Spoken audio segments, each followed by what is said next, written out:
Magandang tanghali, kumusta po? Narito po ulit ang update natin para sa lagay ng ating panahon.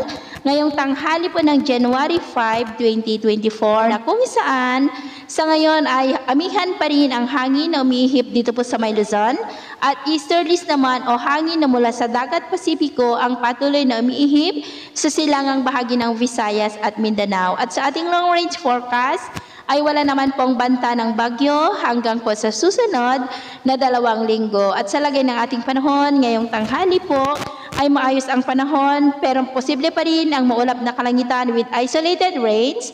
Diyan po sa may Bicol region, ilang bahagi ng Samar provinces, Panay Island, Oriental Mindoro, Palawan, Quezon at Cagayan Valley. At sa susunod po ng mga oras ay posible pa rin ang mga isolated rains sa ilang bahagi po ng ating bansa kaya mag-ingat po tayo sa posibleng banta ng mga pagbaha at pagguho ng lupa.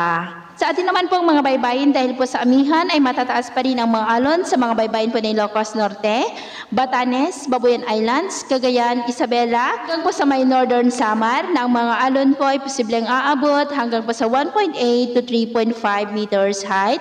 Kaya iwasan po muna natin ang papalaot dyan po sa mga may kulay pula para mas makaiwas sa mga sakunang pangkaragatan. So yun po ang latest update natin sa araw na ito. Ako pamili si James na nagsasabing sa kahit na pagsubok po na darating sa ating buhay, huwag po tayong mawawalan ng pag-asa. Thank you and God bless!